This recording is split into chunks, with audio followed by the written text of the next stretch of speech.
Okay, we're live with Clive. Today, we're on a topic which is starting to really, I think is a great topic to have. So I decided to make a new video on this. Choosing a Patek Philippe luxury wristwatch. Choosing a Patek Philippe. And I gotta tell you, if you are serious about watches, as soon as you discover what a Patek Philippe is, you either gotta get one or you don't. So, Clyde, I gotta tell you, I've always, you know, I came from Brisbane, little hick town. We didn't have Patek Philippe. I never heard of the brand, and it was only until the mid-90s that I spoke to a watch dealer who was selling stuff. I said, what's the best brand of watch in the world? And I thought he was going to say Rolex, but no. Patek Philippe. And I could never remember the name. I used to call it Patek. I used to call it Philippe Patek. Philippe Patek. Now, you've asked the question, how would you go about choosing a Patek? Yes. And what model? Now, this is a very interesting discussion because most watches, it's what do you like? You look at Rolex range, there's so many around the same price point. But right. With Patek, I like your vintage Rolex you're wearing there. It looks great. Oh, thanks. I gotta tell you, you really, with Patek itself there, you really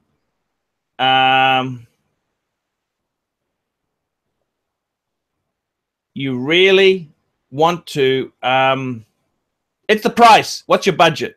That's the big determining factor, because you could say, hey, I really want a Patek. It's like looking at, it's like entering the Porsche market. You mean Porsche? Porsche. Okay, so the difference between a Porsche and a Porsche is? What? A Porsche is brand new. A Porsche is secondhand. Okay? You could say, oh, I want a 911. I want this. I want that. But it comes down to money. So in your case, so say you said, okay, I really want a Patek. Okay, that's great. But you got to really set a budget. That's your number one determining factor. So if you said, oh, I got about 5,000 to spend. I know that's not going to cut it. Well, look, I got to tell you, there are ways and means. Okay, I had a Patek.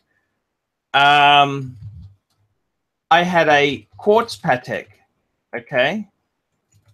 I had a quartz Patek. And I got to tell you, in all honesty, it was, how would you put this? It was... boat shitterology? No, it's okay, but it was just... It was different. You know what I mean? It was kind of look, it's different, okay? It's different, okay? So you really, if you know, this is the whole thing with Patek, okay? I'm going to share a screen here. So if we go on to Chrono 24, we go on to Chrono, that's our, we love Chrono 24. Let's have a look at the least expensive Patek. Is a very, very nice here. Calatrava, look at this. $2,000. Very small. I don't think that crown's right. It's got a few problems with it. I don't think that hand's right either. No, the hands don't look right.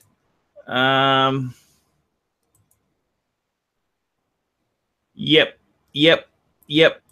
I certainly do agree with you there. It's got a few what you'd call problems. It's a bit problematic. So, okay, ladies, Patek start kicking in 3. Okay, so when you want to get to a decent, look at that. Patek clasp is $4,000. The folding clasp. Wowzers. Look, decent Pateks, you're going to be paying. Let's go up a bit in price.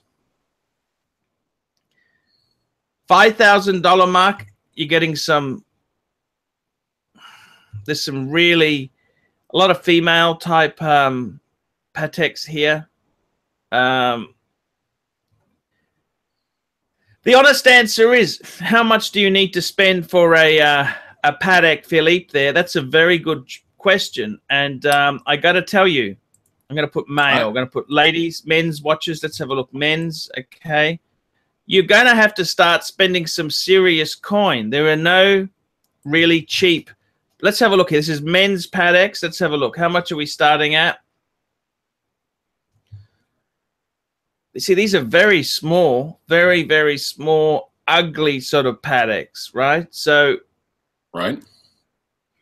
I think these are ladies still. Look, you're really, price is a big important factor in Patek, okay? Let me say that much. Price. I was kind of figuring 10,000 and maybe if I was lucky. Okay, look at this. Remember I was speaking about that quartz Patek I used to have? This is the same model. It was a 3944. Okay. What do you think of that? Nah. What do you think? Don't like it. I don't like the dial. I don't like the bezel. I don't like the hands. The lugs are all right.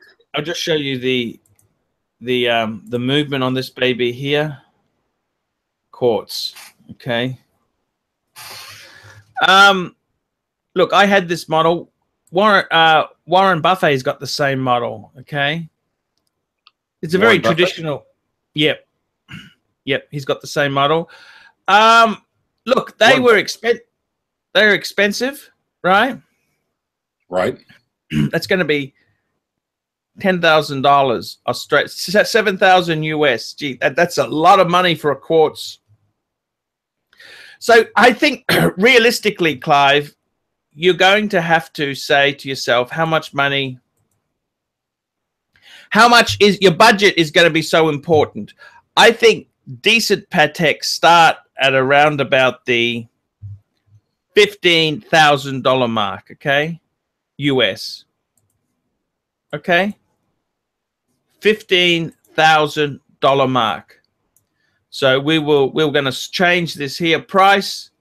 We're going to change this to make that $15,000 mark. Let's go. Show results. Let's have a look. Okay, this is where decent Pateks start kicking in. Okay, so there's some vintage. These are some vintage Pateks, Clive. What about a reference 5127?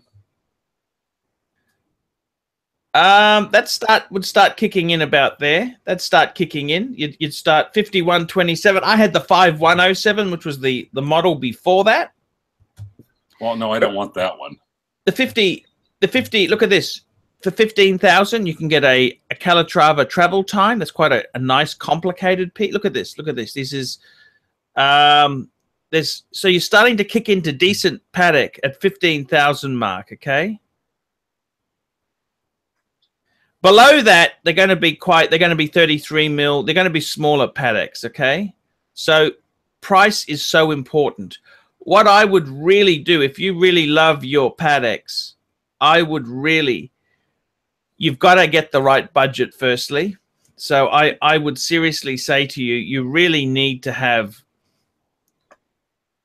you got to be prepared to spend $15,000 plus, okay?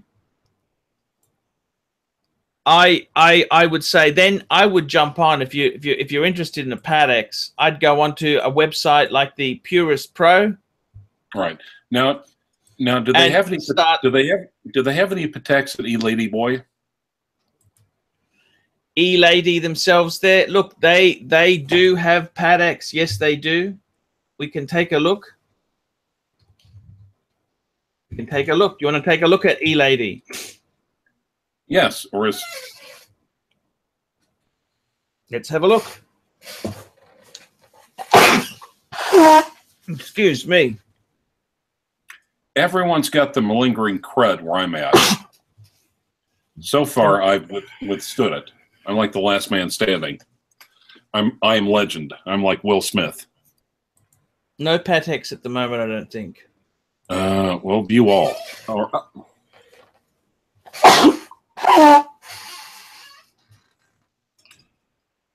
Others? Or do a search. PATEK, yeah. Let's have a look. PATEK. Still sneezing here. So it's this spring air, Clive. There we go. Nothing fantastic there. Calatrava. Well, that's a decent one. Nothing really great there, I can tell you. These are... Look, Clive, I've got to tell you. What I would do is then go to a PATEK boutique and have a look. Okay. Now, I got to tell you, Clive, you can go to patek.com. That's their own website, right?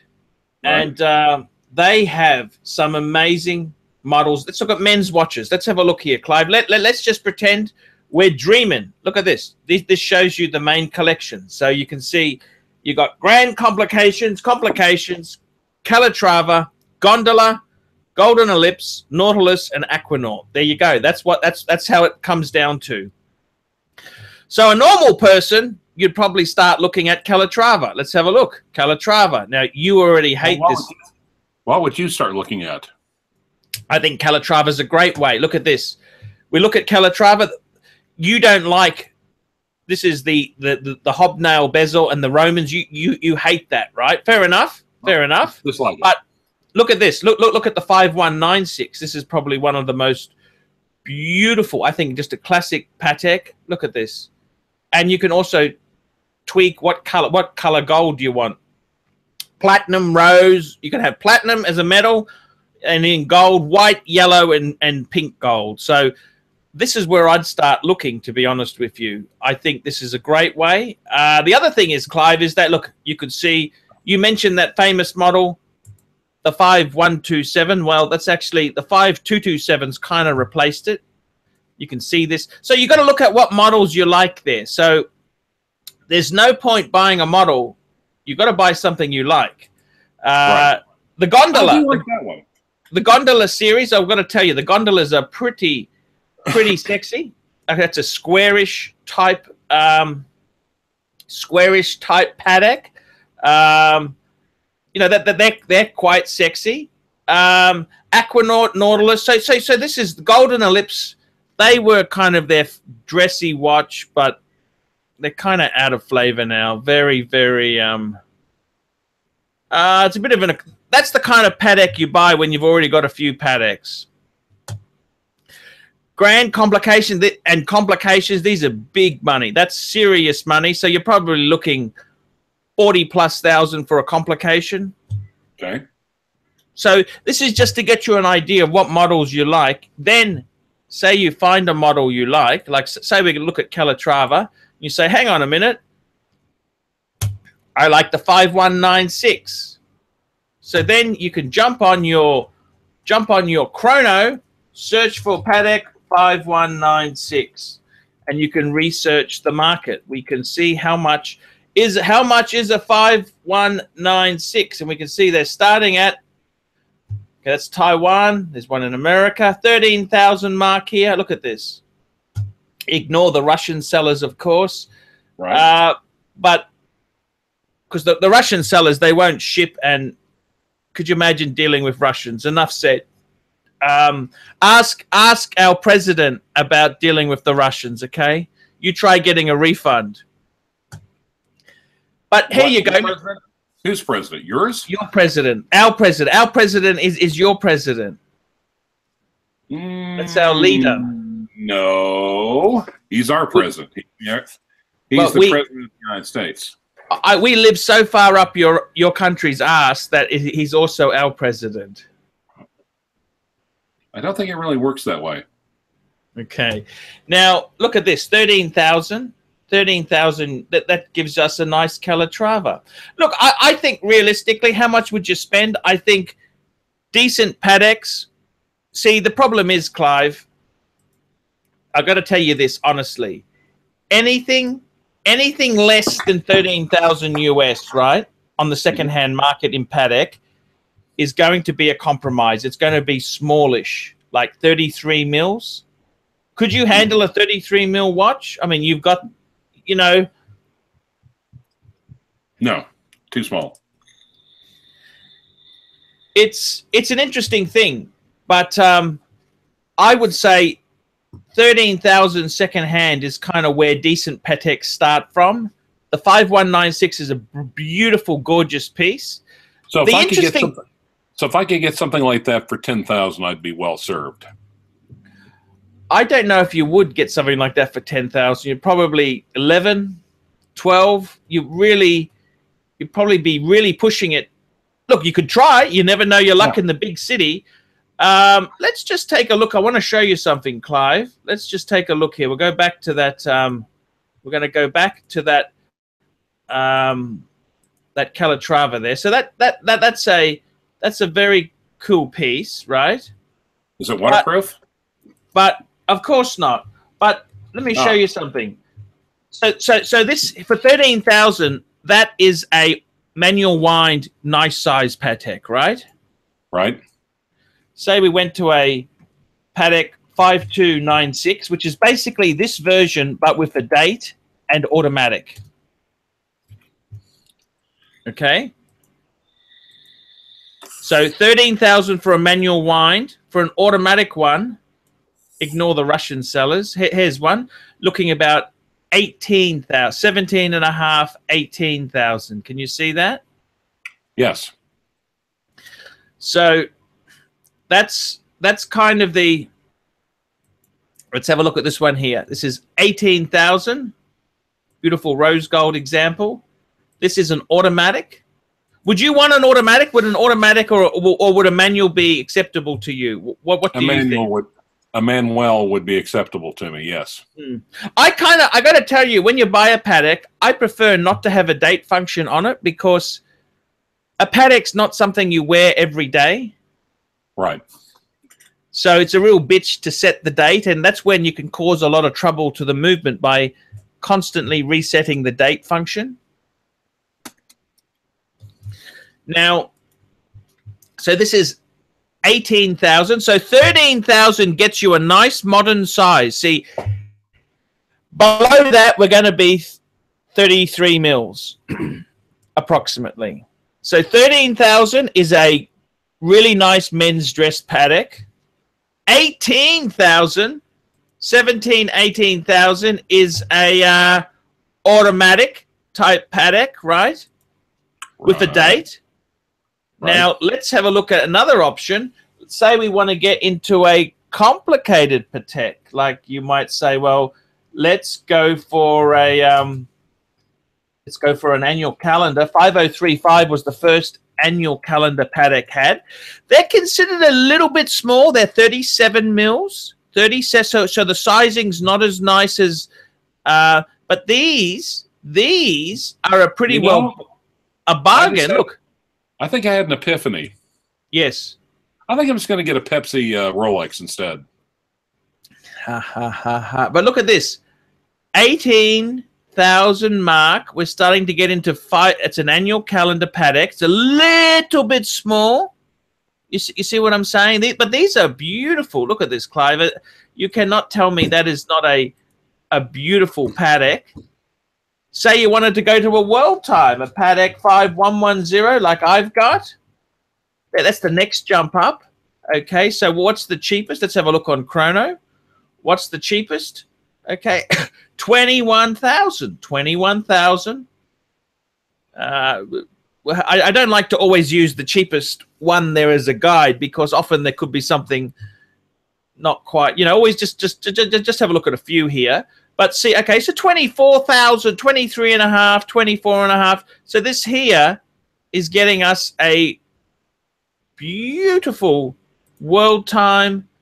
It's got, you know what I'm saying or not? So I think if you were choosing a Patek, Clive, yeah, it would be somewhere from 13,000 is where they start. US. We're talking US dollars. 13,000 US dollars for a decent. So 13,000 gets us a manual wine men's dress watch. Okay. Okay. 17 gets us an automatic with a date. Okay. Around 18, 19 gets us a very nice complication. Right. Complication would be a little bit smaller, like the sizing of it would be about 37 mil. So that you got to understand, would you, would that be big enough for you? Or you'd say, oh, it's a little bit small. We could go to a world time. No, right? no, A world, not a world time. No, no, not a world time. No. Now, I want to show you something. I want to show you something, Clive. Please let me show you this. We were saying there that see how this here, this is a world time. Say we wanted a bigger size one. So that's a 5110, a 5130. This is a 39.5 mil one, so bigger size. So the 5110 was 20s, 22, 23, 24,000. For the bigger Patek, the bigger world time, look at that, 28, 30 grand. See how much big jump it is just for, it's essentially the same watch, but the case is a bit bigger, 37 to 39.5 mil. So it's a couple $1,000 difference. You see what I mean? And if we went for a 5146, that's the replacement to that. That is the replacement to the 5035 world time. How much are we going to be looking at? Let's have a look. Let's have a look. We're going to be looking at, for one of those. Well, you're not going to get one. Here we go. Russia. Ignore Russia. Ignore Russia. 27, 28, $30,000. So it's sort of in similar line with the world time as a bigger size. So I would say if you're going to buy a decent Patek, somewhere between 13 US up to 30 grand gets you a nice complication. Now, that's a lot of money. What do you think, Clive? Tell me what you think. Is that too much? Or you're a lawyer. You're a pro bono lawyer. So tell me, is that something you would do? I see. Would you, Clive? What? As a pro bono lawyer, successful pro bono lawyer, 13 to 30,000 US. Is that a lot of money, or how would that hurt? That's a bit more. I think that's a bit much for a single piece. Otherwise, I'd be looking at one piece overpowering the rest of the collection. You could always buy 100 Callistos. No. Well, compared to going through this, that would be preferable. So, did you think that's too much? 13,000 for a Manuel Patek? Just a touch, but I might be willing to go up there and look. And if I get one for under 13, I'll come back and tell you to suck it. Yeah. No. There is things under 13. You could go for a 33 mil. No. You don't have to go for a bigger size. I mean, you're paying a premium to get the bigger sizes. Okay, you really are paying a huge premium. So you've got to say, is it worth it or it's not worth it? I don't know. I can't tell you that. You got to tell me. Yeah, I just have to go up there and look. I'll have to go up there and look. Yes. But I'll avoid the smaller Calatravas. I'll avoid the Eclipses. But is 30,000 US too much? I mean, is that a lot of money for a watch? It's ridiculous! You're out of your mind! That's a lot of moolah! Moo! That is a lot of moolah! No. You mean moo. Moolah! That is a lot of... No, you don't have to do that. Horns. You've already got the... Yeah, you've already got the moolah! It's a lot of moolah, don't you think? Yeah, I was going to say, yeah. 10 or 12 or 13. I mean, you're very polite, Clive. I got to tell you, the way you're talking to me here, you're like the guy who goes into the BMW dealership. Oh, excuse me, sir. I'm looking at a car. What sort of car would you like, sir? Well, I'd like sort of a small compact SUV. Oh, yes. Actually, let's have a look at these beautiful X3s. Oh, look at that. Hey, that's about right. What? How much are we looking at? And the dealer says, oh, you'd be looking at about 60,000. You say, oh, that's okay. And you're secretly in the back of your mind, are you out of your mind? That's what you're saying. I can see it all over you. Are you out of your mind? 60,000. I can see it all over you. Oh, yes, sir. And it's got a massaging this and. Well, look, the reason was is that my mama always tried to raise me like I got class and shit like that. Sorry? My mother always tried to raise me like I had class and shit. You do have class. You're a very classy guy. You're on the ArchieLuxury channel. You've hit the ceiling of class. The ceiling fan of class, yes. Clive, really, I could see the way you behave there. It's like you've gone into the BMW dealership and you said, oh, this one looks nice. How much is, oh, okay, 130,000. Yeah, that could be doing it. In the back of your mind, you're thinking, is this guy really out of his mind? How far out of reality is this guy? Did he just say 130,000?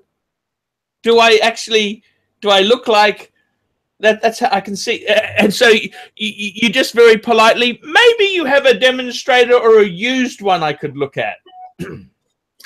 No, it'd be like, oh, wait, I've got to take this call. I'll be right back. How expensive do you think? It out of the dealership as fast as my fat little legs will carry me. So you think Pateks are a bit too expensive, don't you? Yeah, I mean, compared to Rolex, yes. But you've got to, let's just back the truck up. What you've got to understand is a Patek starts at day-date level. You see what I mean? Like, right. That's kind of, you've got to compare it like Patek is above the Rolex there in the sense that they're using precious metals. Any Rolex in solid gold is going to be dear. I don't think I'm winning this argument. Okay. No, okay. Well, maybe, sir, the Subaru dealer next door might be where you should be going. Subaru. Do I look like a lesbian? Subaru actually makes very good vehicles. You know that? Yes. 20 million lesbians can't be wrong. They have an all-wheel drive system. That's what makes Subaru popular with lesbians. Yes, I know that. I don't know why in my country they're actually considered quite expensive. Subarus are kind of a niche sort of car, niche market sort of car. They're kind of a bit more upmarket than a Mazda. Oh yeah, obviously, but about the same, really. I mean, it's second or third tier over here. I mean, it's all the liberals drive Subarus. I know that, don't they? No. Well, it used to be. Now they all drive Priuses. Ah, they drive. Yes, you're right. Priuses. Yes. So, Clive, that is how to buy a Patek. So, sir, would you like me to order you one? Would you want biscuit interior or Artico? Sure. My name is Paul Pluta. Do you really think it's a bit expensive or not? Seriously, just be honest. Big front. Yeah, I'm trying to ascertain really what the worth is compared to other luxury watches. I don't know. You get to mix with people who drive Porsches and have Ferraris. You get to go on the Purist Pro forum there and hang with the big boys. Yeah, I think I'll just stick with the Rolex. Let me tell you. Can I tell you a Patek buying story? Please go ahead. One of my fans went to Baselworld. He's a huge watch fan, right? And his client was actually putting $20 million into a numbered Swiss bank account for investment reasons. he walked into a Patek dealer and just bought himself a brand new World Time. Didn't ask for a discount. How much? What's the best price you can do? Oh, okay, I'll take the. He took the white gold one. Paid the price, walked out. Nice Patek and 20 million put into a numbered Swiss bank account. What more could you want? Not much. Not much. But that's how it goes. So, Clive, that's been a great show today. I better let you go. I got to make some paid reviews. I'm going to go and do them. Yes, you do. Absolutely. It's been enjoyable chatting to you on Patek Philippe, choosing a Patek Philippe luxury wristwatch. It's not for everyone. Let's be honest there. It's not for everyone. See, the truth is, for $24,000 US, you could have a really cool collection, can't you? Yeah, that would actually make a start of mine. Yeah, I mean, yes, you could. You could actually, yes. Well, the funny thing is, your collection's worth more than me. Worth more than my collection. It's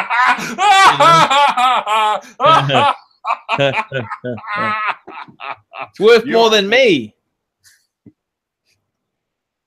Yeah, actually, and it's nice to have the variety. I mean, it's nice to have the variety. It's not like you can't afford a Patek, Clive. Let's be honest there. You got a more expensive collection than me. I've got a smaller, more modern collection. You got a superb Rolex collection. That's nothing to be sneezed at.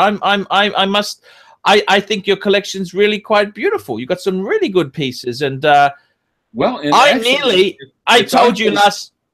It's actually the Archie cast-off collection, because most of the pieces I've had are ones you've flipped in the past. I told you last night on the phone, was chatting to you, well, my time last night, I said, you know, I nearly had 3 Rolexes this time. I would have had the gold sub, the two-tone date just with diamond dial, and the Explorer 2. I would have had 3 of them. I would have been very happy, man. So it's kind of, the problem with Rolex is it's so sellable, they just go out the door.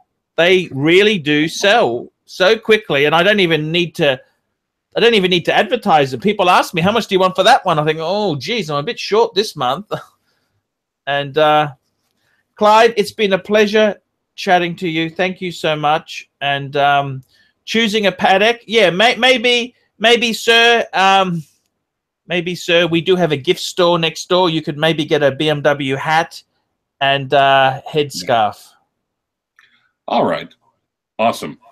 See you later, Clive. Hang in there.